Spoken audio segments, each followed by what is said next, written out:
Ban đầu đây là profile của Dr. Wendy. Cô ấy đã làm rất là nhiều vị trí và công việc ở khu vực Đông Nam Á, từ công ty Adax Biotech và cả Vaccin với những cái vị trí như là giám đốc điều hành, giám đốc phát triển kinh doanh. Trước khi cô ấy tham gia Phibro Việt Nam thì cô ấy đã tham gia Ilanco và hiện tại cô là giám đốc ở khu vực khu vực Đông Nam Á Việt Nam.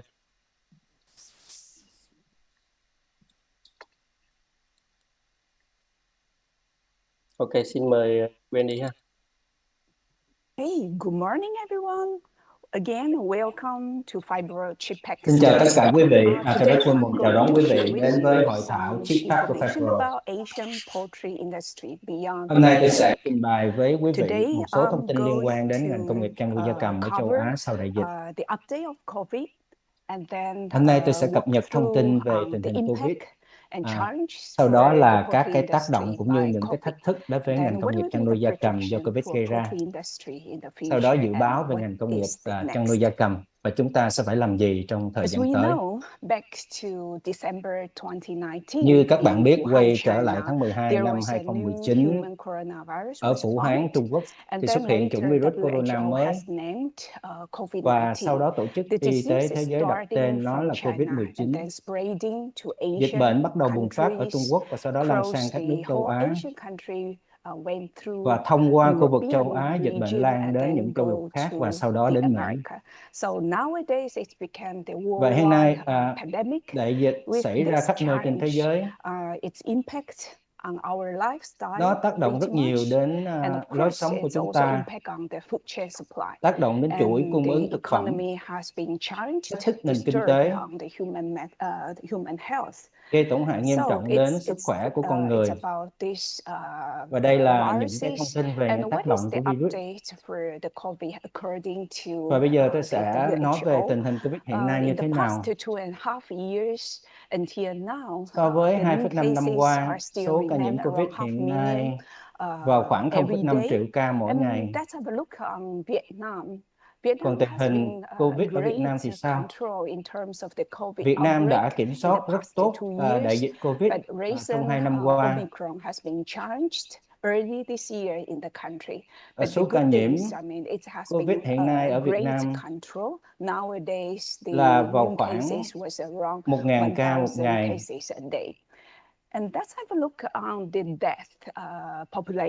Và số ca chết do Covid thì như thế nào? Trong 2,5 năm qua,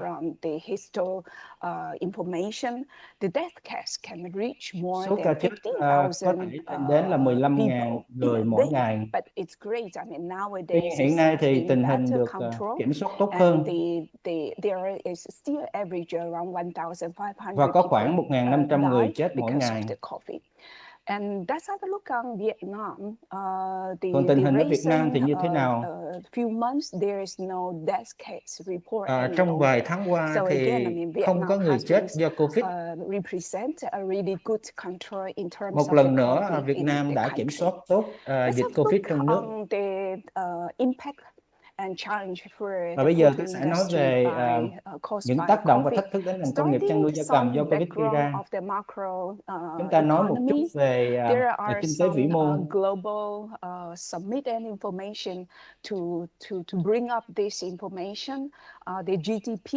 Về vấn đề thâm hụt tài khóa tính theo GDP của châu Á giảm từ 10,8% xuống mức dự báo khoảng 7% vào năm 2022.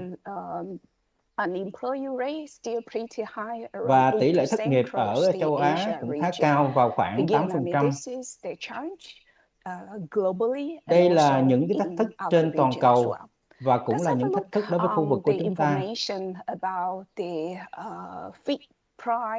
Bây giờ chúng ta sẽ nói về giá thức ăn chăn nuôi và giá thịt gia cầm.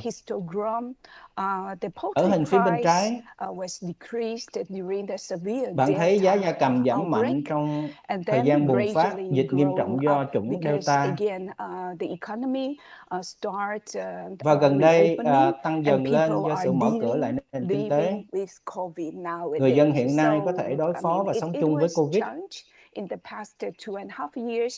Nó thực sự là một thách thức trong 2,5 năm qua. Nhưng sự tiêu thụ và cung cấp thực phẩm đã dần dần hồi phục. Nhưng chẳng may giá thức ăn chăn nuôi vẫn ở mức rất cao do tác động của dịch bệnh và cũng do cuộc chiến tranh giữa Nga và Ukraine, đặc biệt là sự cung cấp các cái nguyên liệu thô như bắp, dầu hướng dương, xăng dầu từ Nga và Ukraine. Nhiều dự báo cho rằng là cái mức tăng giá nguyên liệu vẫn giữ ở mức khoảng 20% và sẽ tiếp tục tăng thêm ít nhất khoảng từ 20 đến 40%. Ở cái hình phía bên phải, thì dự báo của ngân hàng Bank cho thấy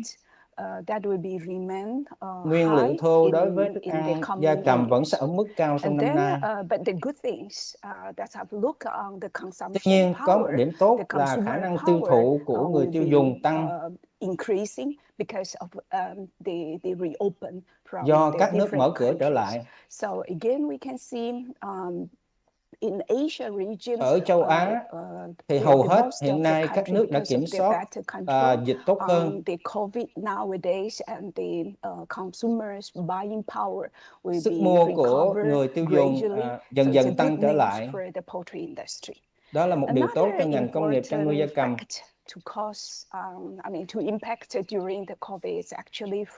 Bây giờ tôi sẽ nói về một tác động khác gây ra bởi Covid, đó là phí vận chuyển hàng hóa. Đây là thông tin về cái chỉ số cước phí vận chuyển container toàn cầu. Từ khoảng tháng 1 năm 2020 đến cuối năm 2021, thì cước phí vận chuyển đã tăng khoảng hơn 6 lần so với thời điểm trước Covid. Nhiều tàu vận chuyển, các thùng container, các cái cảng do việc thiếu hụt nguồn lao động cũng như tình trạng dịch bệnh khác nhau ở các cảng và các vùng.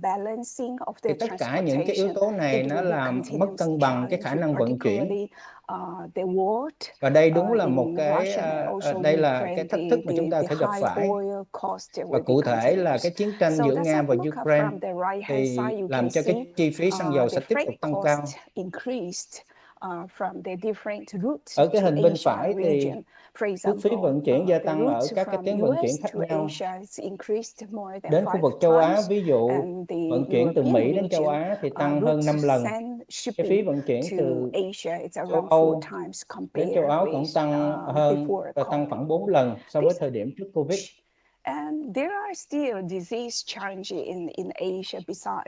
Ngoài việc môi trường bị tác động bởi Covid thì vẫn có những cái thách thức về dịch bệnh ở châu Á. Nó là cúm gia cầm, một trong những cái thách thức không chỉ ở châu Á mà còn trên phạm vi toàn cầu. Đây là thông tin từ Tổ chức Lương Nông Thế giới đã báo cáo về những thách thức của bệnh cúm gia cầm trên thế giới trong 6 tháng qua. Như bạn thấy, các nước ở khu vực châu Âu, châu Á và Mỹ bị ảnh hưởng mạnh bởi chủng H5N1. Đối với khu vực châu Á thì chim từ vùng Siberia và sau đó dừng chân ở Hàn Quốc,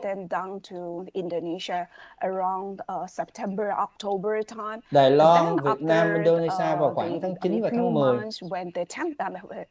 Và nó lưu lại khoảng vài tháng cho đến khi môi trường ấm lên, chúng sẽ bay trở lại Siberia vào khoảng tháng 2 và tháng 3. Thì sự di cư của chim sẽ mang mầm bệnh và tạo ra các cái thách thức về cúm gia cầm. And here you can see in the past 6 months. Như bạn thấy trong hình này, trong 6 tháng qua, H5N1 is basically shooting cúm gia cầm H5N1 tăng khắp nơi trên thế giới. Across the worldwide region. Even Asia is not the major impact. Thậm chí ở châu Á we need to không có nhiều ca nhiễm H5N1. Paying attention on, nhưng chúng ta cần phải chú ý về cách quản lý bệnh. Nhiều nước bắt đầu thảo luận về việc chủng vaccine cúm gia cầm. Ví dụ, châu Âu và những nước ở châu Á như Việt Nam, Indonesia, Lào cũng cần thực thi chủng vaccine và đồng thời tăng cường an toàn sinh học. Điều này sẽ giúp chúng ta đối phó tốt với bệnh cúm gia cầm trong mùa chim di cư. Ở hình phía bên phải, theo Tổ chức Thú y Thế giới, thì chúng ta thấy Việt Nam cũng có các cái ca nhiễm cúm gia cầm độc lực cao.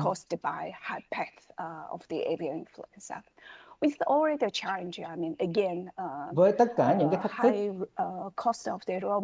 mà chúng ta nhận thấy như là giá nguyên liệu cao, tước phí vận chuyển và dịch bệnh. Như vậy, dự báo về ngành công nghiệp chăn nuôi gia cầm trong năm tới sẽ như thế nào? Đây là thông tin được ngân hàng Bank cập nhật.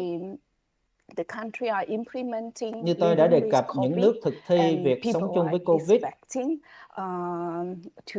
người dân mong đợi nền kinh tế mở cửa lại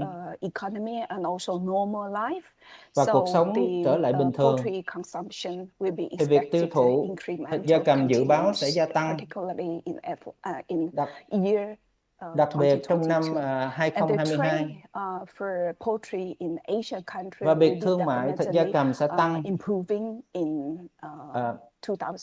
trong năm 2022, đặc biệt là Thái Lan. Thị trường xuất khẩu mở cửa lại để hỗ trợ sự tiêu dùng thịt gà ở thị trường châu Âu. Việt Nam sẽ tiếp tục nhập một số sản phẩm gia cầm để đáp ứng nhu cầu trong nước.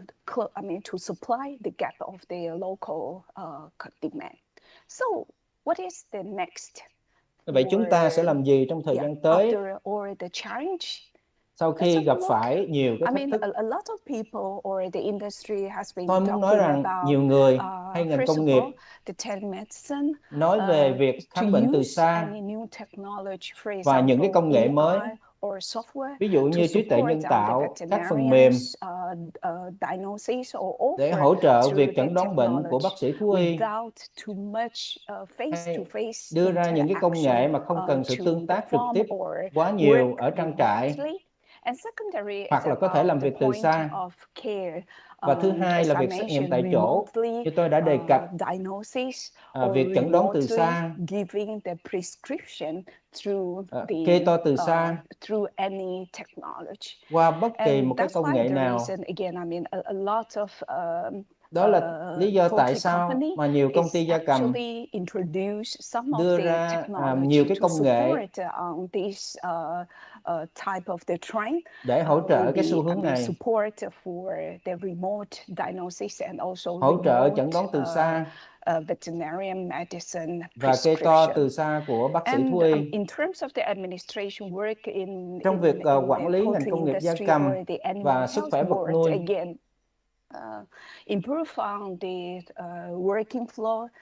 việc cải thiện quy trình công việc mà chúng ta học được từ tác động của Covid,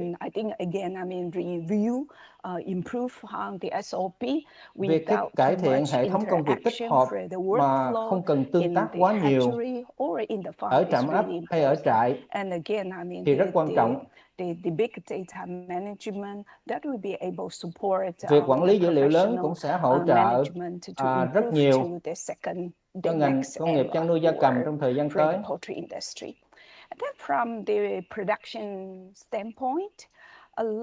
Về vấn đề sản xuất, Nhiều thông tin đã được cải thiện. Sự nhận thức về an toàn thực phẩm đã cải thiện rất nhiều trong thời gian dịch Covid hoặc sau Covid. Nhiều người đã chú ý nhiều hơn về việc cung cấp thực phẩm và sự an toàn. Tôi muốn nói rằng người chăn nuôi gia cầm cần phải cải thiện việc quản lý trang trại và chế biến để chắc rằng an toàn sinh học có thể kiểm soát việc sản xuất gia cầm để tạo ra sản phẩm an toàn cho người tiêu dùng. Vì thế, một vài cái công nghệ đã được thực thi hay cải thiện nhận thức đối với ngành gia cầm. Trước tiên là sự truy xuất nguồn gốc từ trang trại đến bàn ăn. Một vài công ty gia cầm cần giấy chứng nhận và sự xác nhận từ các tổ chức chứng thực được công nhận, ví dụ như HACCP, ISO. Điều này sẽ mang đến sự tự tin cho người tiêu dùng khi tiêu thụ sản phẩm gia cầm. And also, a lot of company was moving to the poultry product. Nhiều công ty chuyển hướng tập trung vào sản phẩm có thể nấu ngay và có thể ăn ngay. Trong suốt thời gian dịch bệnh thì người dân giảm tụ tập hay tăng ăn uống tại nhà. Do vậy, các cái sản phẩm, đó là lý do tại sao các sản phẩm có thể ăn ngay hoặc nấu ngay gia tăng. Đó là những cái thay đổi về thói quen của người tiêu dùng, và người chăn nuôi gia cầm cần phải suy nghĩ và điều chỉnh về đàn gà, sản phẩm để cung cấp cho người tiêu dùng. Một cái khía cạnh rất thú vị khác là sự giao hàng thực phẩm. Dịch vụ giao hàng thực phẩm đã tăng hơn 80% ở các vùng khác nhau. Chúng ta sử dụng các cái dịch vụ như Grab hay Uber để đặt thực phẩm trực tuyến trong thời kỳ dịch bệnh. Thói quen này sẽ tiếp tục và nhu cầu này cũng sẽ tiếp tục sau đại dịch. Vì thế là một người chăn nuôi, chúng ta phải xem xét và nghĩ về việc cải thiện tính hiệu quả của hệ thống tích hợp công việc hay việc giao hàng thực phẩm để phục vụ người tiêu dùng. Đó là những cái thông tin trong thời đại Internet ngày nay từ ngành công nghiệp gia cầm. Và chúng ta cần phải cải thiện công nghệ, quản lý trang trại và đồng thời tạo ra sự an toàn thực phẩm tốt hơn, cũng như dễ dàng giao hàng đến người tiêu dùng. Đây là những cái thay đổi của ngành công nghiệp chăn nuôi gia cầm. Về mặt ngắn hạn, như tôi đã đề cập, những cái thách thức từ nguyên liệu thức ăn chăn nuôi cao, chi phí vận chuyển cao và dịch bệnh. Vì thế, khách hàng hay người tiêu dùng sẽ chọn sản phẩm tốt hơn, phù hợp túi tiền hơn, chẳng hạn như thịt gà hay là trứng ăn. Một vài các cái báo cáo cho biết trong thời gian dịch bệnh, ở những nước châu Á, ngành công nghiệp gia cầm đã tăng trưởng hơn 5%. Và cái tốc độ tăng trưởng về tiêu thụ trứng gia cầm là khoảng 3,7%.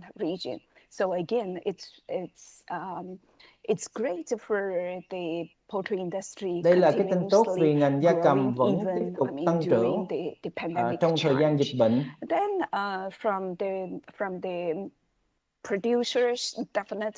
Như vậy, người chăn nuôi cần phải xem xét lại các cái vấn đề cơ bản về quản lý và chăm sóc khẩn cấp dưới áp lực lạm phát cao.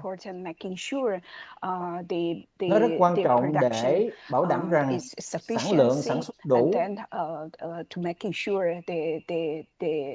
production và performance chắc chắn rằng hiệu suất sản xuất vẫn tốt the good performance during this high infection. dưới áp lực lạm phát cao. Very important to escalate on the crisis Ngoài ra, việc management. quản lý khủng hoảng leo thang cũng rất quan trọng. Chính phủ và khu vực tư nhân cần cam kết để đảm bảo sự tự cung tự cấp.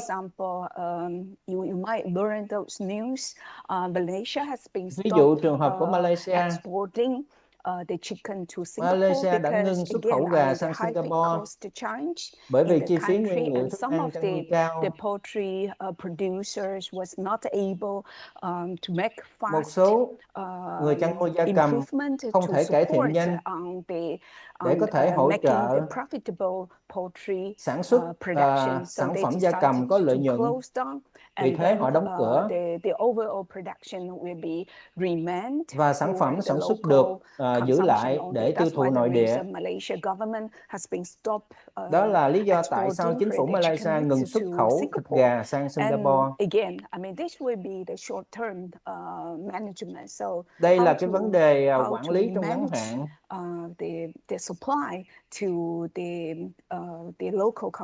Cách quản lý nguồn cung cho tiêu dùng nội địa rất quan trọng, bất kể là từ chính phủ hay khu vực tư nhân, để đảm bảo nguồn cung đủ cho người tiêu dùng. Đó là cái vấn đề điều chỉnh khủng hoảng trong ngắn hạn. Tôi hy vọng thì tình trạng này nó duy trì trong khoảng 6 đến 12 tháng. Nhưng nó không phải là sự kết thúc của thế giới. Về dài hạn thì ngành công nghiệp gia cầm vẫn tiếp tục tăng trưởng. Chúng ta cần phải nghĩ về dài hạn. Trong thời gian khủng hoảng thì một số trại gia cầm nhỏ hoặc những cái trại quản lý kém quyết định đóng cửa.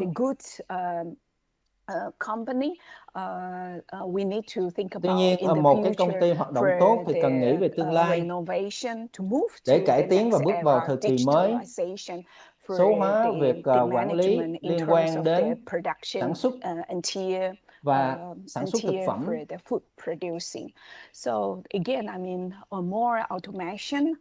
Tôi muốn nói là cần tự động hóa hơn trong sản xuất để giảm sự tương tác do thiếu hụt lao động hay sự gãy đổ về nhân lực.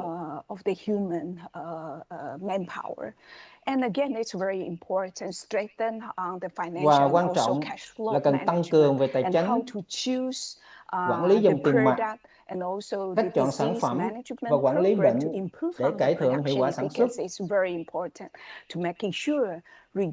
để bảo đảm rằng hoạt động kinh doanh vẫn được duy trì và tăng trưởng trong thời kỳ dịch Covid. Đây là những cái thông tin mà tôi muốn chia sẻ với các bạn. Tôi hy vọng rằng tôi đã đưa ra những cái ý kiến, ý tưởng về cách quản lý, cách đối phó với khủng hoảng để đưa ngành gia cầm vượt qua thách thức trong tương lai. Và tôi xin phép kết thúc phần trình bày ở đây. Xin chân thành cảm ơn.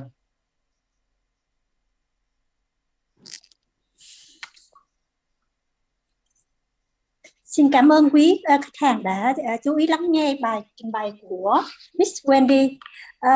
Đầu tiên thì Thảo cũng xin lỗi một chút, trong phần opening của Thảo thì do một chút lỗi về kỹ thuật, do vậy khi mà Thảo nói thì bên từ phía khách hàng là không có nghe được, nên Thảo cũng cảm ơn bạn Hổ đã giúp hỗ trợ và giúp chuyển đổi một số thông tin để mà đến với khách hàng để cái bài trình bày của Wendy được tiếp tục. Tiếp theo chương trình, xin mời Dr. Michael, giảng viên của trường Đại học North Carolina, sẽ trình bày về bảo vệ ngay từ đầu, quản lý sức khỏe gà con ở trạm ấp. Xin mời Dr. Michael. Và xin mời thầy Chế Minh Tùng sẽ giúp phần phiên dịch.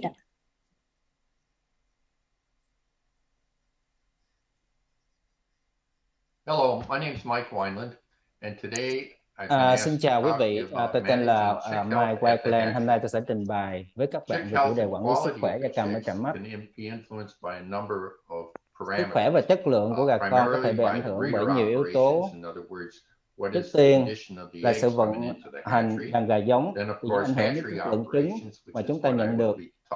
Sự vận hành trạm ấp, vấn đề mà tôi trình bày ngày hôm nay, và cũng khá quan trọng liên quan đến sức khỏe gà con là việc vận chuyển gà con từ trạm ấp đến trại nuôi. Điều kiện vận chuyển cũng ảnh hưởng một chút đến cái chất lượng sức khỏe gà con. Và tất nhiên là điều kiện chuồng trại khi gà về đến khu nuôi, bởi vì nó cũng sẽ ảnh hưởng đến sức khỏe gà. Để quản lý sức khỏe gà ở trạm ấp, tôi nghĩ có hai vấn đề chính. Thứ nhất là chúng ta cần phải có các cái quy trình vệ sinh tốt. Và thứ hai là quy trình ấp nở tốt. Tôi sẽ nói một chút về vấn đề vệ sinh và sau đó sẽ nói chi tiết về quy trình ấp nở. Trước hết, bất cứ khi nào chúng ta cho gà vào các cái thùng đựng gà hoặc trứng vào rổ đựng trứng, chúng ta phải chắc chắn rằng các rổ nở và thùng đựng gà phải sạch sẽ, được sát trùng và để khô trước khi sử dụng. Các rổ nở mà chúng ta thấy ở đây thì không thể chấp nhận được để có thể tạo ra những con gà có chất lượng tốt. Nếu bạn sử dụng các cái máy rửa thùng và khay tự động thì bạn phải chắc chắn rằng nhiệt độ của nước phải phù hợp, nó vào khoảng chừng 60 độ C. Và cũng khá quan trọng là các cái lỗ phun nước của máy rửa phải hoạt động tốt để toàn bộ bề mặt rổ được sạch sẽ. Việc sử dụng đúng liều lượng các cái chất tẩy rửa và vệ sinh cũng rất quan trọng. Sử dụng không đủ hay quá nhiều cũng không tốt. Bạn cũng cần phải chắc chắn rằng máy rửa phải được làm sạch cuối mỗi ngày, không để nước tồn dư trong máy rửa qua đêm và sử dụng nó vào ngày hôm sau. Và cũng rất quan trọng là các cái rổ nở và thùng đựng gà phải thật khô trước khi chuyển đi để sử dụng. Tôi muốn chắc chắn rằng tất cả các cái bề mặt trong trạm ấp phải được dọn sạch sẽ và sát trùng vào cuối mỗi ngày sau khi sử dụng. Chúng ta cần phải cọ rửa kỹ để các bề mặt được làm sạch và sau đó sát trùng đúng cách. Chúng ta cần chắc chắn rằng không khí đi vào khu ấp phải thực sự được lọc. Và tất nhiên, nếu trạm ấp của chúng ta là trạm ấp có môi trường được kiểm soát, chúng ta không muốn thấy sự vấy nhiễm chéo giữa các cái lối đi và các phòng. Chúng ta muốn thấy áp suất ở phòng ấp trứng và phòng nở phải phù hợp.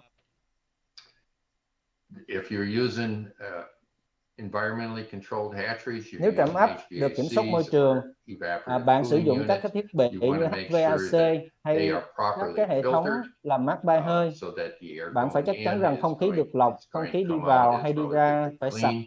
Chúng ta phải chắc chắn rằng bề mặt của các hệ thống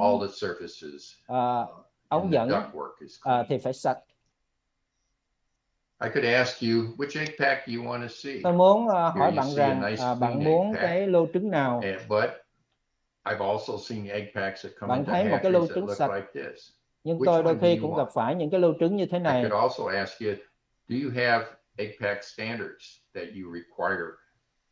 Và tôi cũng muốn hỏi bạn, bạn yêu cầu những cái tiêu chuẩn nào cho một lô trứng đến từ trại giống? Việc vệ sinh đúng mức thì rất quan trọng, đặc biệt là nhân viên vệ sinh phải được huấn luyện. Nếu they không hiểu được lý do tại sao họ phải làm việc đó, họ có thể sẽ thực hiện không đúng cách và kết quả sẽ không tốt. Điều quan trọng là bạn phải theo dõi các cái quá trình vệ sinh để bạn có thể thẩm tra xem nhân viên đã thực hiện đúng cái quy trình kỹ thuật hay không. Okay, now dealing with the hatchery processes. Bây giờ giải quyết các chick cái health quá trình ở trạm ấp như thế nào. Sức khỏe của gà con ở trạm ấp bị ảnh hưởng bởi nhiều yếu tố như là tình trạng lỗ rốn, viêm rốn, nhiễm nấm. Thỉnh thoảng ta thấy mất nước, nó sẽ ảnh hưởng nghiêm trọng đến sức khỏe của gà con. Gà bỏ ăn từ đầu. Và hiệu quả của việc chủng vaccine, bởi vì nó sẽ ảnh hưởng đến việc đáp ứng của gà khi nuôi ở trại. Chúng ta quan sát tình trạng lỗ rốn, giống hình cái nút. Hình mà bạn thấy ở phía bên phải thì nó có hình cái nút nhỏ hoặc lớn. Và chúng ta thực sự muốn thấy cái dạng cái nút mà nó sưng phồng rõ như ở hình phía bên trái. Gà con có cái lỗ rốn như trong hình này thì nhiều nghiên cứu cho biết chúng có khối lượng cơ thể thấp hơn và tỷ lệ chết cao hơn trong quá trình nuôi. Thỉnh thoảng chúng ta có thể thấy là rốn gà bị ẩm ướt hay rò rỉ. Rốn dường như đóng kín nhưng bị rỉ dịch. Bạn có thể thấy ở hình bên, cái lông gà xung quanh rốn nó bị ẩm và nó bị nhạt màu. Và đây cũng là một cái vấn đề. Một vài cái nghiên cứu được thực hiện bởi Vaccin và Udi khi họ nghiên cứu về tình trạng rốn. Gà có đường kính nút rốn khoảng 3 mm, rốn rỉ dịch và rốn bình thường. Họ nhận thấy rằng lúc bắt đầu nuôi thì khối lượng gà có rốn rỉ dịch cao nhất. Tiếp theo là khối lượng của gà có rốn hình cái nút và khối lượng thấp nhất là gà có rốn bình thường. Điều này cho chúng ta thấy gà có rốn hình cái nút và rỉ dịch thực sự có cái phần túi lông đỏ còn sót lại nhiều hơn khi nở. Và sau đó họ theo dõi về sinh trưởng của những con gà này. Bạn thấy rằng ở 7 ngày tuổi, gà có rốn hình cái nút có khối lượng thấp hơn và có rốn rỉ dịch và rốn bình thường. Và ở 41 ngày tuổi thì có cái sự khác biệt rõ ràng khoảng 100 gram giữa gà có rốn bình thường so với gà có rốn hình cái nút và rỉ dịch. Như vậy, khối lượng bị giảm nhiều do tình trạng của rốn. Tỷ lệ chết cũng có sự khác biệt rất có ý nghĩa. Như các bạn thấy ở đây, tỷ lệ chết của gà có rốn hình cái nút và rỉ dịch cao hơn nhiều so với gà có rốn bình thường. Tình trạng rốn bị ảnh hưởng bởi những yếu tố khác. Sự sẵn có của oxy chủ yếu là ở cái giai đoạn sau của quá trình ấp, tác động đến việc sử dụng lông đỏ. Nếu túi lông đỏ còn sót lại quá nhiều thì cơ hội tạo ra cái rốn hình cái nút sẽ cao hơn. Và nhiệt độ tăng cao vào nửa cuối kỳ ấp, có thể là ở máy ấp hoặc máy nở, sẽ tác động đến việc sử dụng túi lông đỏ và tăng tốc quá trình đóng lỗ rốn, từ đó dẫn đến tạo ra rốn hình cái nút. Các cái yếu tố khác như là ẩm độ tương đối. Các bạn nhớ rằng ẩm độ tương đối điều hòa sự mất nước từ trứng và kích cỡ buồng khí, nhưng nó cũng ảnh hưởng cái lượng oxy sẵn có đối với phôi.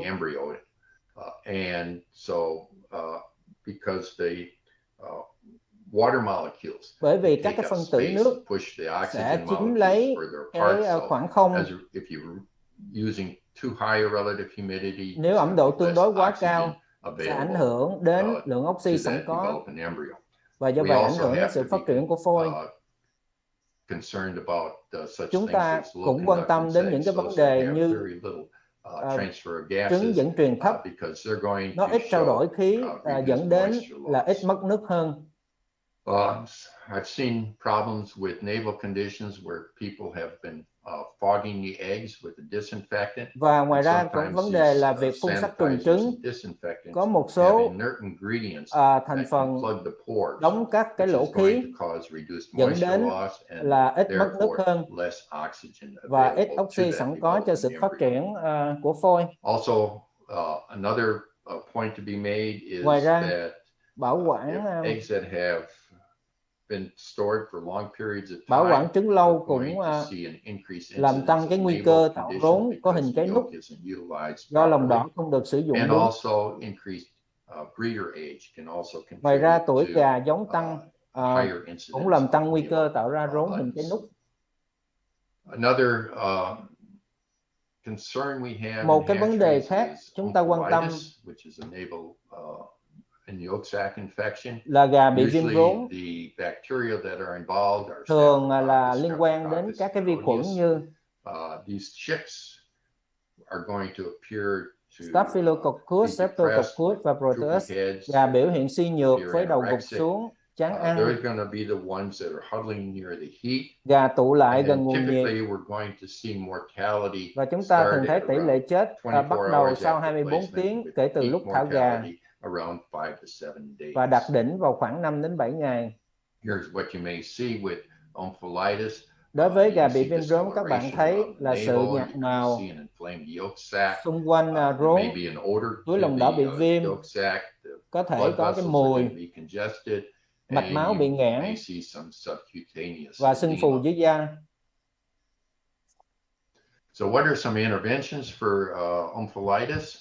Như vậy, giải pháp nào để can thiệp đối với bệnh viêm rốn? Trước tiên, câu hỏi đầu tiên là lô trứng bạn nhận từ đàn gà giống có tốt không?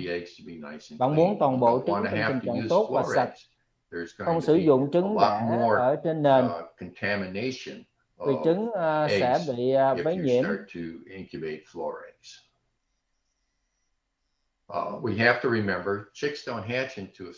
Bạn phải nhớ rằng trứng nở trong môi trường không tiệt trùng hoàn toàn.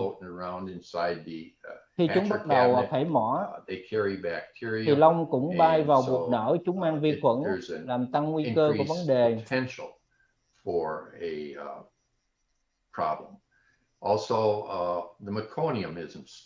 Ngoài ra, phân su cũng không phải tiệt trùng hoàn toàn.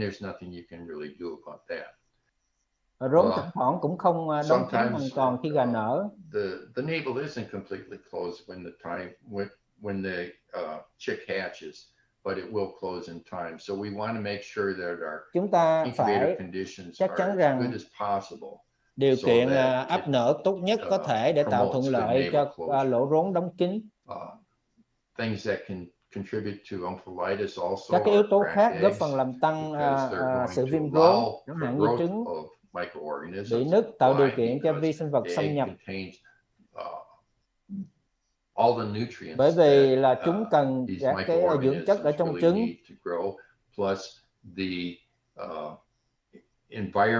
Và cái môi trường ấp thì khá lý tưởng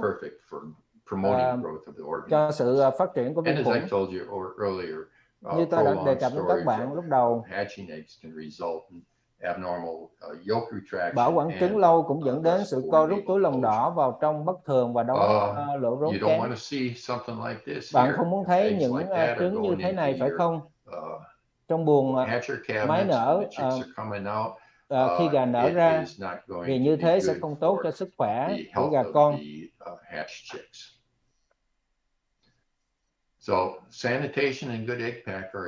Vệ sinh và có lô trứng ấp tốt thì rất quan trọng. Trại ấp có thể sử dụng formaldehyde để giảm bệnh viêm rốn. Vì khi khí bay ra trong buồng nở khi gà con nở, và tôi thường dùng cái liều khoảng là 30 ppm. Gần đây một số người sử dụng là hydrogen peroxide, dung dịch khoảng 3 đến 6% và nó cũng khá hiệu quả.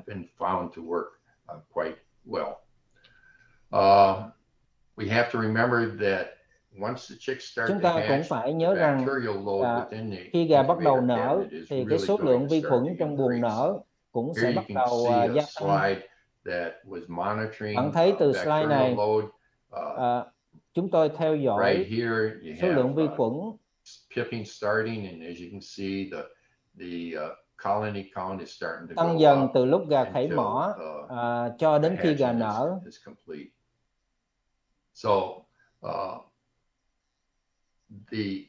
what we want to try and do is to Vì thế cái mà knock chúng down the tôi bacterial cố load gắng làm to là help làm sao giảm cái số lượng vi with khuẩn maintaining good để chick duy trì được quality. chất lượng của gà con. Some people that have used formaldehyde in the past, Trong quá what khứ thì they'll một số do người is sử dụng they'll, formaldehyde. in this case here, this was done by Aldo Rossi. Ở đây họ He sử used dụng khoảng 2 2 ounces of ounce formaldehyde. He allowed it to formaldehyde evaporate just ngay sau khi chuyển after trứng, transfer, and then once pip started, he started và sau đó tiếp tục use sử it dụng again, and khi then gà khảy mỏ. after pipping started, he would then use 2 ounces post transfer. Và sau đó sử dụng khoảng 2 ounce mỗi 4 tiếng. 4 hours prior và to ngưng 4 tiếng trước chick, khi lấy gà ra khỏi máy nở. And this work here was done in a Thì những cái công việc theo dõi này được thực hiện với máy nở là Chickmaster. Capacity is around 15,000 khả năng ấp vào khoảng là 15.000 trứng. Keep that in mind when you're thinking about how much volume of formaldehyde you're going to use. Và bạn nên nhớ cái số lượng formaldehyde cần sử dụng khi bạn sử dụng cái chất sát trùng này. Bạn sẽ gặp vấn đề nếu sử dụng quá nhiều formaldehyde, bởi vì nó sẽ phá hủy các cái lông rung trong khí quản. Các cái lông rung là một phần của cơ chế bảo vệ tự nhiên. Các cái lông này sẽ giúp ngăn chặn vi khuẩn và các cái phân tử đi vào trong phổi. Nếu nồng độ formaldehyde quá cao, khoảng trên 80-90 ppm, bạn sẽ thấy là các cái lông rung sẽ bị hư hại. Tôi đã đề cập với bạn lúc đầu, chúng ta có thể sử dụng hydrogen peroxide, nồng độ dung dịch khoảng 3-6%. Chúng ta đưa nó vào buồng nở, sử dụng hệ thống tạo áp suất ở mức 150 psi, và bạn sử dụng khoảng 45 cho đến 60 ml mỗi 5 phút. Và cái liều lượng này là sử dụng cho máy nở 15.000 trứng.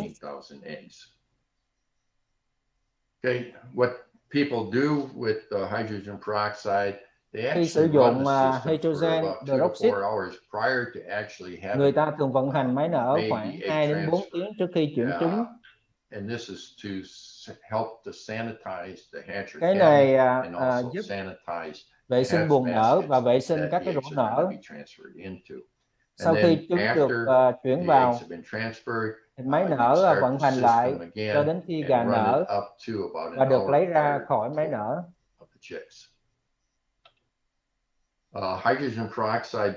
Hydrogen peroxide gây rỉ sét, hư hỏng các cái bộ phận của máy ấp.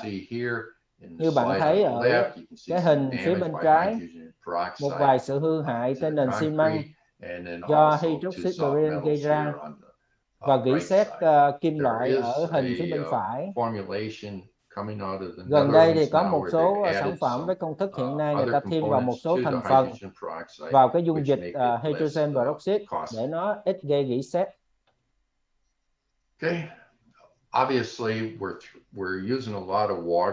Rõ ràng chúng ta sử dụng rất là nhiều nước cho việc vệ sinh và hệ thống tạo ẩm trong trạm ấp hoặc trong máy ấp nở. Chúng ta cần phải chắc chắn rằng nước được sử dụng ở trạm ấp phải có chất lượng tốt, nước không chứa vi khuẩn. Một vài trạm ấp lắp đặt một cái hệ thống khác để vệ sinh nước đi vào trong trạm ấp. Nhiễm nấm mốc, nhiễm nấm Nhiễm nấm là vấn đề thỉnh thoảng gặp ở trạm ấp. Nó làm tăng cái tỷ lệ chết của gà khi nuôi. Các bào tử nấm phát triển ở buồng khí của trứng. Khi mà nó xâm nhiễm thì chúng ta sẽ thấy các cái chấm trắng vàng ở túi khí và phổi ở hình bên phải, và nó cũng có thể gây tổn thương mắt nghiêm trọng. It becomes quite a problem.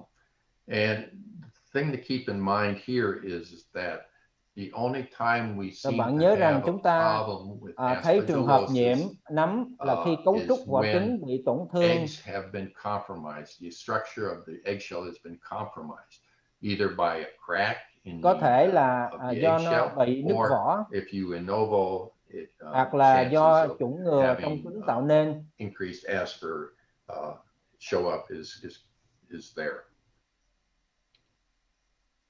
Okay, aspergillosis, the spores are spread through the air or Và on the tử nấm eggs. xâm nhập vào trạm ấp qua trứng hoặc qua không khí. Mold likes high humidity and high temperatures, so the Nhiệt độ và incubator ẩm độ conditions cao. are ideal for Môi trường máy ấp là replication điều of kiện the lý tưởng để spores. bào tử nấm phát triển. So when we start to look at aspergillosis Khi chúng ta hatchery, xem xét vấn we đề have to nhiễm think nấm of ở a trạm ấp, couple of things to see chúng ta where phải is it nghĩ coming về một from. số vấn đề Is it sau. related to the breeder flock?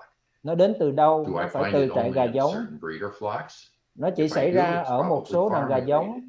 If I'm finding Nếu nó xảy ra ở một số đàn gà giống thì trại gà là vấn đề. all breeder flocks that are hatching, Hay nó xảy ra ở tất cả các cái đàn gà giống thì vấn đề là nằm ở trạm ấp. Then within the hatchery we want to know, is it only found in certain hallways? Và trong trạm ấp thì nó chỉ xảy ra ở một số các cái hành lang lối đi hay sao? Cái này có thể liên quan đến cái không khí đi vào và có thể là nó đã bị nhiễm nấm. Aspergillosis interventions can occur in a couple different ways. Giải pháp xử lý vấn đề nhiễm nấm thì có nhiều cách. Chúng ta có thể xông sát trùng ở một số các cái lối đi và hệ thống ống dẫn.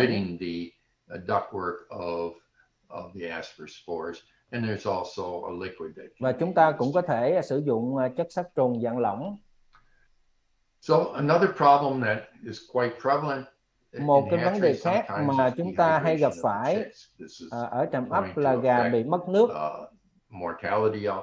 Và nó sẽ gây chết khi mà chúng ta nuôi ở trại. Và tại sao là gà bị mất nước? Do gà thở dốc vì bị lạnh ở trạm ấp hay trong cái quá trình vận chuyển. Khi mà gà bắt đầu thở dốc thì nó sẽ bị mất nước từ các cái túi khí và phổi. That creates the dehydration problem. Dẫn đến bị mất nước. Bên cạnh việc bị mất nước, bạn có thể thấy là các cái mạch máu ở chân gà nó bị gầy rơ xương do bị mất nước ở chân. Và chúng ta muốn thấy là chân cái con gà tròn mập như cái hình phía bên phải. Khi chúng ta xem xét tình trạng của máy nở thì khi chúng ta đập vỡ cái vỏ trứng thì cái màng vỏ mềm dễ dàng tách rời khỏi cái lớp vỏ cứng. Và khi chúng ta mở máy nở, chúng ta sẽ dễ thấy những cái mảnh màu trắng như thế này. Đó là màng vỏ tách rời khỏi cái vỏ cứng trong quá trình nở. Thì điều này cho chúng ta thấy là có sự mất nước xảy ra. Nếu chúng ta thấy nhiều cái phân xu trên vỏ trứng thì đây cũng là một cái vấn đề. Và nó cho chúng ta biết là gà nở ra và để quá lâu trong máy nở trước khi chúng ta lấy gà ra. Do vậy chúng ta cần phải quan sát cái phân xu và thực hiện việc điều chỉnh.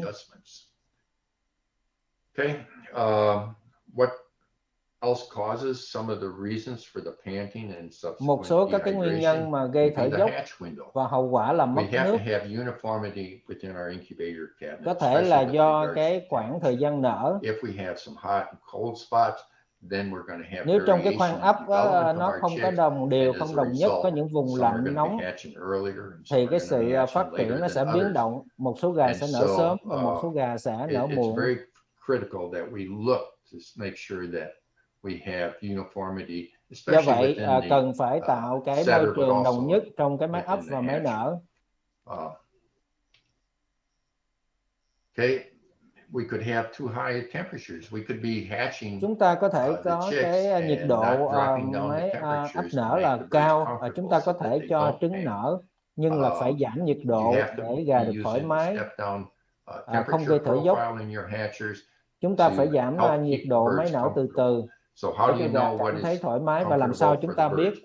là gà cảm Typically, thấy what thoải we mái. like to see is Chúng ta rectal thường temp đo nhiệt độ trực hatch tràng chicks that are sau dry khi gà at nở around 40 degrees khô, lông Celsius. khô, thì cái And nhiệt so độ you vào could khoảng be 40 độ taking C. rectal temps as a tool to help you Vì thế bạn develop có thể a đo nhiệt step độ down trực tràng như program. là một cái công cụ trong cái chương And then trình of course, time of giảm nhiệt pulling từ of the từ. chicks is critical. Thời gian lấy gà ra khỏi máy ấp cũng rất quan trọng.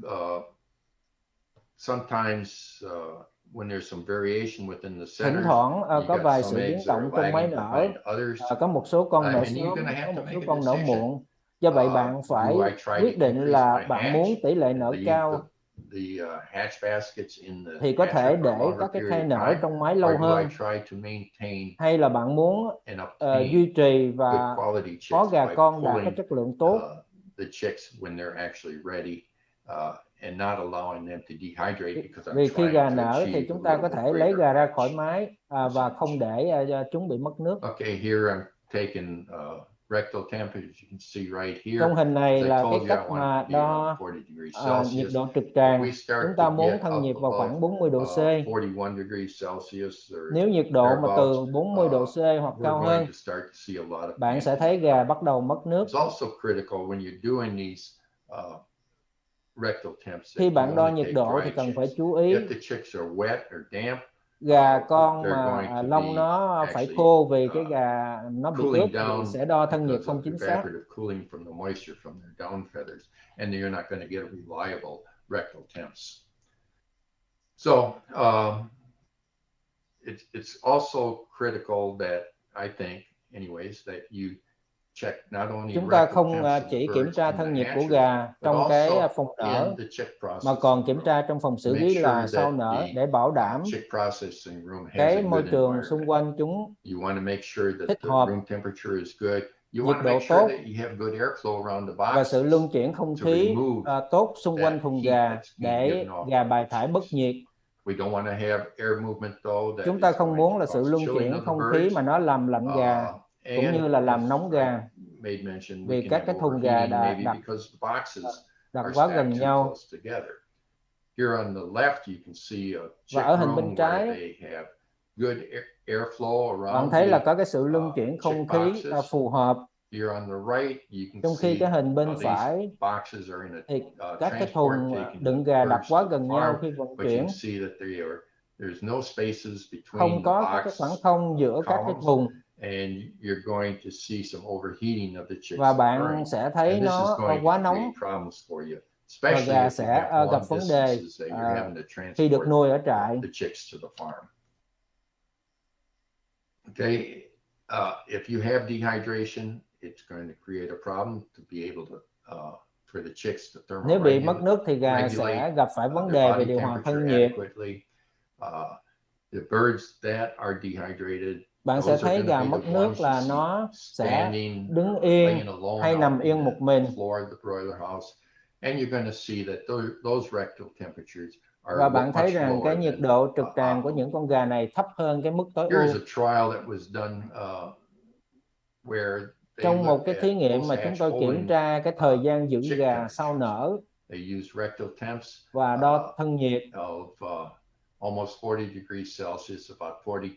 Nhiệt độ khoảng 40 độ C, 42,6 độ C và 38,13 độ C. Chúng ta có nhiệt độ tối ưu, nhiệt độ cao và nhiệt độ thấp. And what they did, you can see here, the way they pulled, the birds were all very similar in body weight at the time of pull. Bạn thấy là khối lượng gà khi lấy ra khỏi máy nở khá tương đồng. Thời gian giữ gà khoảng 12 tiếng sau khi lấy gà ra ở các cái mức nhiệt độ khác nhau. Thì ở cái nhiệt độ giữ gà cao thì chúng ta thấy thân nhiệt gà nó sẽ giảm. Yolk-free body mass of the chicks was significantly less. Và bạn thấy cái sinh khối của túi lông đỏ cũng giảm. Khi gà được giữ ở phòng mà nó có nhiệt độ cao. Ngoài ra khối lượng tiêm cũng giảm. Dạ dày tuyến, dạ dày cơ và túi bờ xa cũng giảm. Khi gà sinh trưởng ở khu vực nuôi gà thịt, và trong trường hợp này chúng ta nuôi 35 ngày, thì nhiệt độ giữ gà cao làm gà mất nước và sức khỏe dưới mức tối ưu.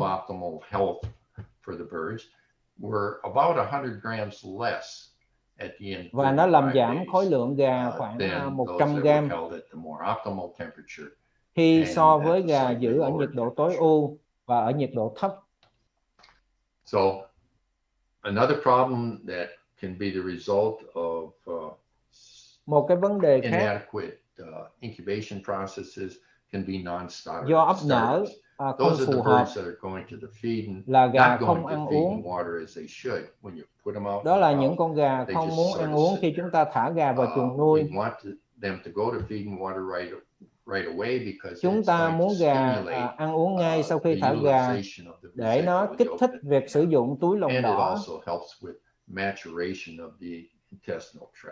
Và nó cũng giúp đường tiêu hóa trưởng thành hơn. Những cái con gà không ăn uống do bị mất nước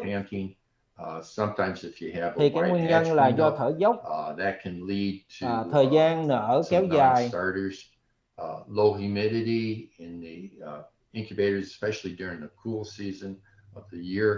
Ẩm độ thấp trong máy ấp, đặc biệt là trong mùa lạnh. Thời gian giữ gà và vận chuyển không đúng. Những cái yếu tố khác tác động đến tỷ lệ gà không ăn uống từ lúc đầu, như không đủ oxy ở máy nở hay do vận chuyển.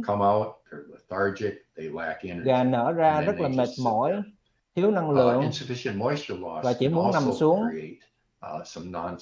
Sự mất nước không đủ cũng làm cho gà không ăn uống. Bạn sẽ thấy những con gà nở từ trứng mà mất nước không đủ. Sau khi chúng ta thả gà nuôi, gà nằm yên không ăn uống và nó mất một khoảng thời gian lâu để chúng tiếp cận với món ăn uống.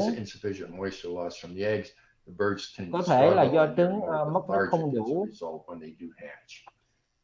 Gà khó nở và dẫn đến mệt mỏi. Hoặc là nếu chúng ta đặt cái đầu quả trứng bị ngược thì gà không có đủ oxy do không tiếp cận với buồng khí trong cái quá trình nở. To help them during the hatching process, and those birds are going to be exhausted because they didn't have access. Và gà sẽ bị kiệt sức trong cái quá trình nở. Finally, we need to be concerned about the hatchery influences with regards to vaccination. Cuối cùng chúng ta cũng quan tâm đến vì một cái yếu tố đó là việc chạm áp cũng ảnh hưởng đến hiệu quả chủng ngừa vaccine. Chúng ta cần chú ý về việc chủng ngừa thủ công, cần phải huấn luyện nhân viên kỹ. Chúng ta cũng phải chắc chắn rằng việc chuẩn bị và sử dụng vaccine phải hợp lý. Và thẩm tra cái việc sử dụng vaccine cũng rất là quan trọng. Để sử dụng vaccine hiệu quả, nếu chủng ngừa bằng phương pháp phun thì cần phải tối ưu cái kích cỡ giọt, áp suất, cái tốc độ chảy của vaccine cũng tốt để phòng ngừa cái việc phòng ngừa cái lực đẩy. Và chúng ta cũng phải quan tâm đến liều lượng, bởi vì là quá ít hoặc là quá nhiều cũng đều không tốt. too much and causing some evaporative cooling of the area. And then of course you want to make sure when you're doing spraying Và tất nhiên chúng ta cũng phải chắc chắn rằng cái khu vực mà phun vaccine thì nó có bao phủ hết không, để bảo đảm là vaccine được phân phát đủ. Nếu dùng phương pháp tiêm trong trứng thì phải bảo đảm là tiêm đúng cái giai đoạn phát triển của phôi. Chúng ta không muốn nó biến động quá nhiều, phải tiêm đúng vị trí.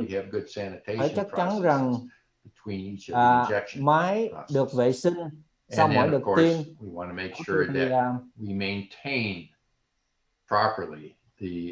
Chúng ta cũng chắc chắn rằng chúng ta phải bảo trì máy tiêm, kim tiêm một cách tốt nhất.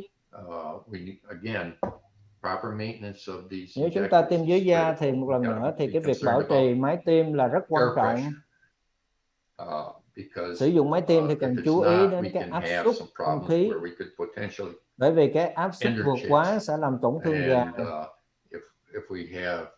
For instance, if we have excess pressure, we'll injure chicks. We can promote leakage of the vaccine. Và quá nhiều, cái áp suất quá cao thì nó cũng gây rò rỉ vaccine. Nếu mà chủng ngừa vaccine Marek thì thì nó có thể làm vỡ cái tế bào trong vaccine. Và ở đây bạn thấy là các cái túi đựng vaccine để tiêm dưới da. Bạn thấy là nó có hai cái ống nối vào máy và nó không gây nghẽn trong cái hệ thống ống dẫn, để chắc chắn rằng là vaccine chảy tốt trong cái hệ thống tiêm. Chắc chắn rằng vaccine được sử dụng trong khoảng thời gian 45 phút đến 1 tiếng sau khi pha. Và chúng ta cũng cần phải đặt gà vào cái vị trí tiêm phù hợp. Điều này nó rất là quan trọng.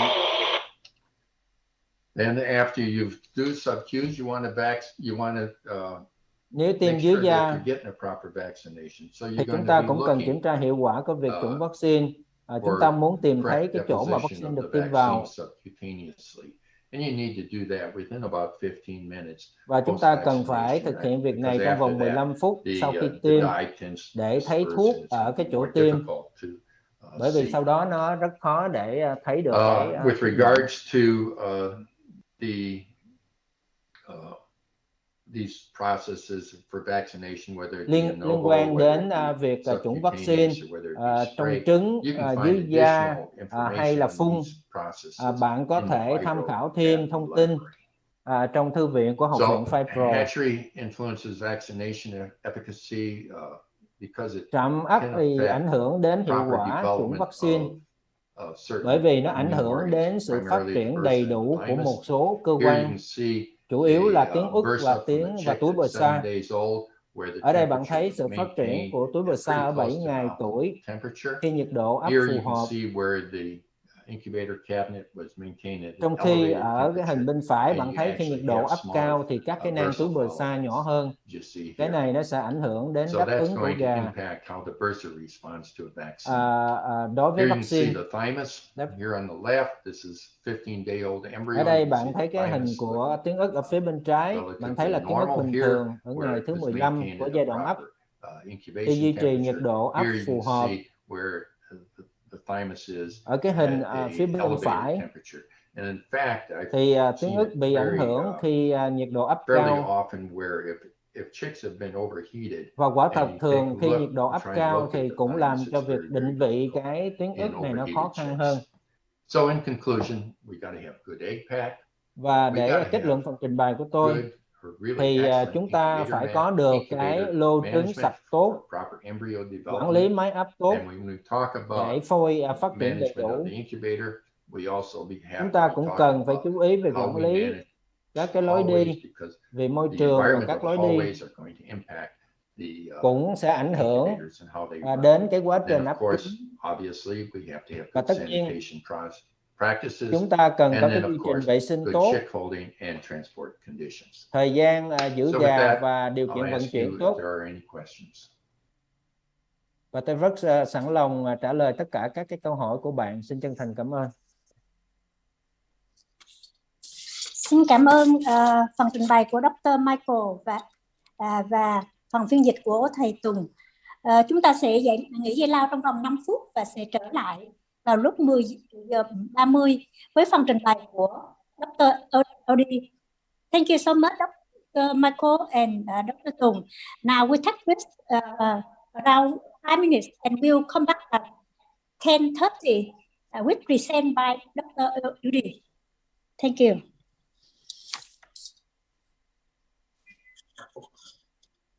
Cảm ơn mọi người đã theo dõi. Mọi người có câu hỏi gì thì mọi người cứ để ở trong phần chat box ha. Sẽ có bạn thu thập câu hỏi và sẽ tới phần Q&A thì chúng ta sẽ tới phần câu hỏi. Và để mọi người chắc chắn có thể nghe được phần tiếng Việt á, thì em xin hướng dẫn lại cái phần vào tiếng Việt ha.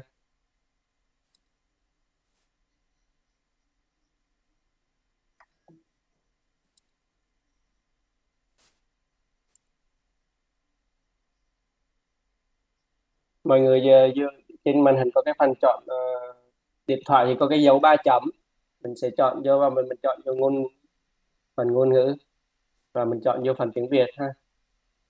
Có thể tắt cái âm thanh gốc cho nó rõ hơn. Bữa nay nó không được chính xác nhưng mà nó hơi ồn chút, nhưng mà mình có thể nghe tiếng Anh nhỏ nhỏ một chút nhưng mà tiếng Việt lớn hơn thì mình có thể vẫn hiểu được. Ở trên máy tính thì cũng có những cái dấu tương tự như vậy. Mọi người hãy thử ha.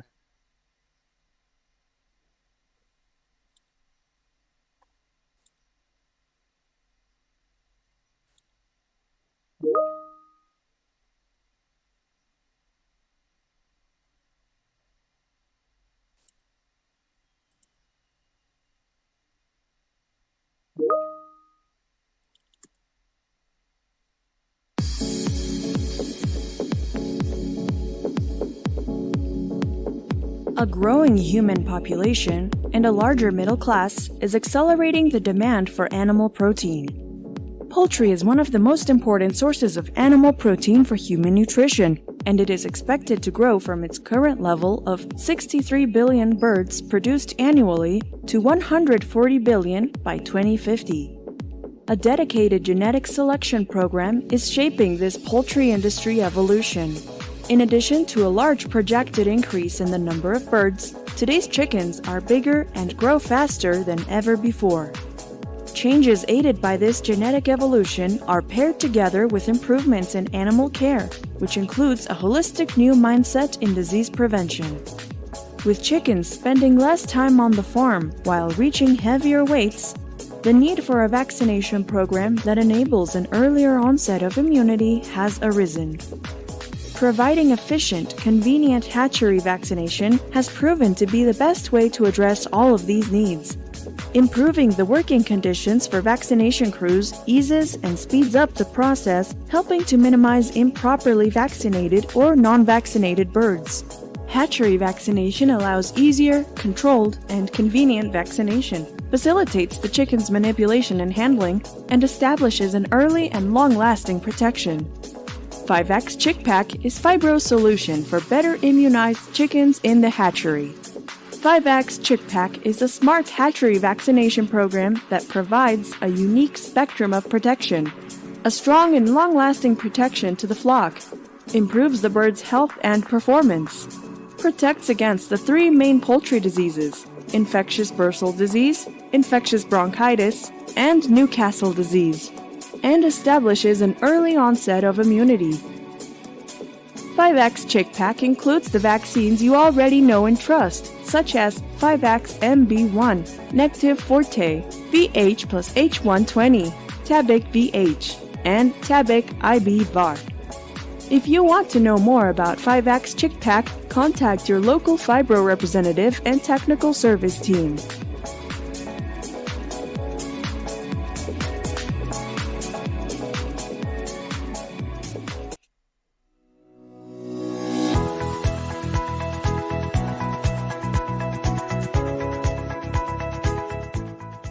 Phibro's culture of innovation has led to the development of a cutting-edge delivery platform for live vaccines.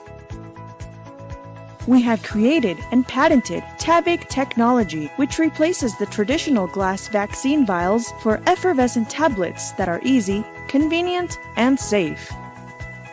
TABIC effervescent tablets are the preferred vaccine choice of producers and veterinarians in the fight against poultry diseases throughout the world. TABIC helps farmers meet the highest sustainability standards in animal care by enhancing the spray and drinking water vaccination. It is presented in a blister packaging that requires minimal storage space, makes it safe to handle, and is easy to transport. Also, TABIC packaging is eco-friendly and reduces the impact on climate change compared to using glass vials. TABIC technology offers the vaccines you already know and trust, such as TABIC VH, TABIC IBVAR, TABIC IBVAR 206, TABIC H120, and TABIC MB. If you want to know more about TABIC, contact your local Phibro representative and technical service team.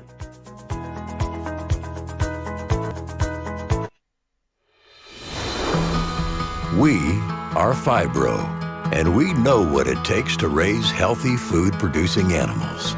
That's why everything we do is in support of your success. It all starts with people.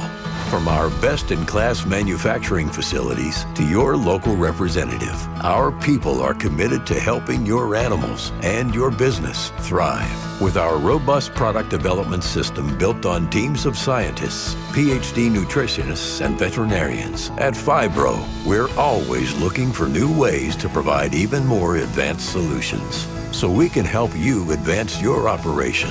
We're always growing, always evolving. We are Phibro. Healthy animals, healthy food, healthy world.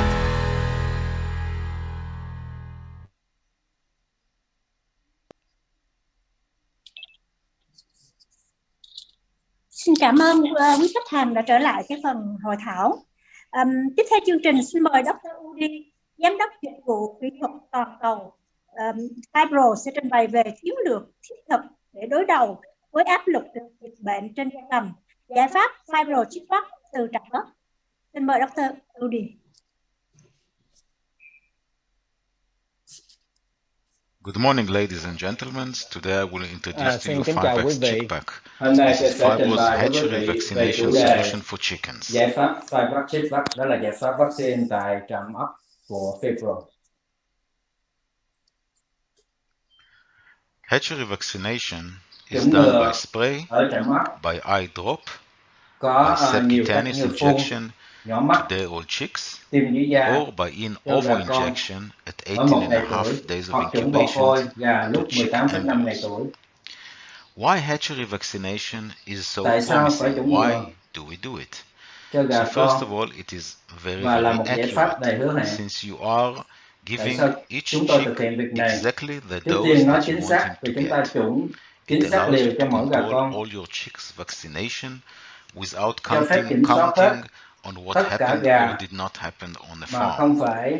It is, in some cases, gives you early protection. You don't need to test the maternally derived antibodies of Phibro or Newcastle disease. It is reducing the cost of logistics and labor on farms. It's very, very convenient and easy to do. What are the tools that we need to achieve a successful hatchery vaccination? We need a device that will deliver an accurate, reliable, and repeatable dose to each chick. This device should be easily maintained and handled. A team of dedicated and well-trained workers. A technical support to build the correct vaccination program and use correct vaccines, with a laboratory support to understand the quality of the vaccination that we do in the hatchery. And last but not least, a line of vaccine solutions that will meet the current challenges in the field. These vaccines should be efficacious and safe for hatchery application, whether by subcutaneous injection, in-ovo spray, or eye drop. This whole package is actually what we are delivering, the 5X Chick Pack. Đây là giải pháp trọn gói mà chúng tôi cung cấp 5X Chick Pack. What are the benefits of the 5X Chick Pack? Lợi ích We have của giải Hatchery pháp vaccine khi vaccine solution phát for là adult gì? chicks against Chúng tôi Newcastle có cái giải IB, pháp vaccine cho IBD, gà con 1 ngày and tuổi chạm also ấp in chống over lại bệnh dịch application tả, of our viêm phế quản IBD truyền vaccine. nhiễm, Our strains Gumboro, are unique. và việc IBD áp is dụng MB1, chủng vaccine IB is Gumboro trong trứng. 233A, and variant 2, and Các our cái thương Newcastle hiệu độc strain is the unique độc VH. nhất của chúng tôi gồm You Gumboro, can use and MB1, viêm phế choose quản truyền nhiễm according to your 233A và requirement 32, a dịch full tả, package or VH. selected Bạn có product. thể sử dụng We và also chọn loại vaccine mà provide bạn you cần. with Chúng tôi có giải pháp adult chọn chick gói và theo injection sự and chọn spray lựa. equipment, Chúng tôi cũng and then hỗ trợ các cái thiết bị laboratory phun and technical và tiêm support. vaccine cho gà con 1 ngày tuổi, hỗ trợ kỹ thuật và xét nghiệm. The 5X Chick Pack Hatchery Vaccine Solutions Thành phần component về các cái giải pháp contains vaccine the tại most trạm ấp important vaccines Chick Pack for their chứa old các cái chicks, vaccine which quan are trọng nhất Newcastle cho gà con vaccines, 1 ngày tuổi, Gumboro vaccines, vaccine and dịch tả, infectious vaccine bronchitis Gumboro vaccines. và vaccine The viêm phế quản infectious truyền nhiễm. bronchitis vaccine solutions of the Chick Pack are Thành phần Tabic của vaccine viêm phế quản H120, truyền nhiễm Tabic IBVAR206, gồm and Tabic Tabic H120, IBVAR. Tabic Our IBVAR Gumboro 206, component Tabic containing our IBVAR. unique Vaccine MB1 Gumboro gồm các cái thành vaccine phần and độc the đáo Newcastle như solutions MB1 are Tabic và vaccine VH, dịch tả negative thì forte, gồm có and Tabic VH VH, plus H120. Negative Force và VH kết hợp với H120. Now we will explore Bây a giờ little chúng bit ta sẽ more khám phá in thêm một cách details on chi our tiết vaccine về hatchery giải pháp solution, vaccine của chúng tôi cho starting trạm with ấp. the Bắt MB1 đầu với vaccine IBD Gumboro vaccine chủng solution, which is MB1 an và đây evolution là một sự phát in triển của IBD việc chủng hatchery ngừa vaccine vaccination. ở Gumboro ở trạm ấp.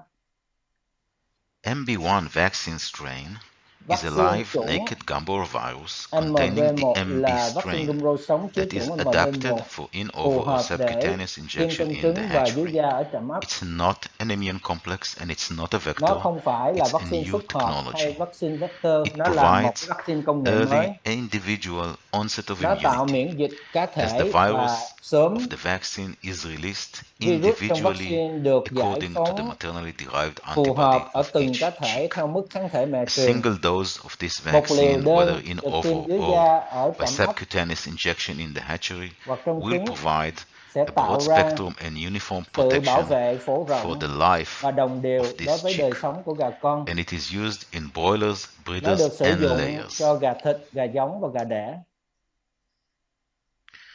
I will now describe to you Và bây giờ the tôi unique sẽ mode of thảo action luận về of cơ this chế hoạt new động độc đáo technology của of công IBD nghệ vaccine vaccination. Gumboro mới này. So after injection Sau khi in tiêm ovo at 18.5 day of vào phôi incubation gà ở or 18,5 ngày ấp subcutaneously to their old chicks, hay tiêm dưới the da của gà virus con 1 travels ngày to the tuổi, spleen where it is virus sẽ đến replicating lách in và nhân macrophages lên trong and đại B thực bào lymphocytes, immature B lymphocytes, và tế bào B and trưởng then thành released to the bloodstream.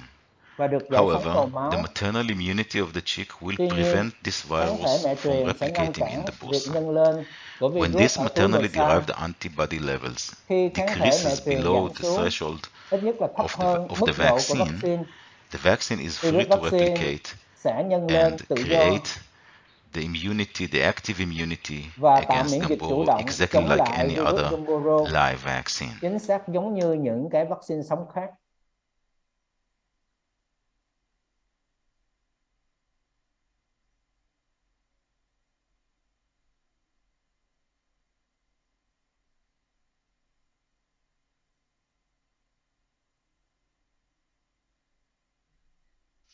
MB1 is a new technology in IBD MB1 là vaccination in một the công hatchery. nghệ mới đối với việc chủng ngừa bệnh Commercial Gumboro field ở trạm ấp. trials and commercial Các birds cái thử laboratory nghiệm ở trials trại thương are the mại best way với số lượng gà to ở mức độ show the thương mại qualities là cách of tốt this nhất vaccination cho and thấy also to compare it to other chất lượng solutions in the của việc field. chủng ngừa và cũng In để the so last sánh với 6 các cái years, loại vaccine khác we ở have thực done tế.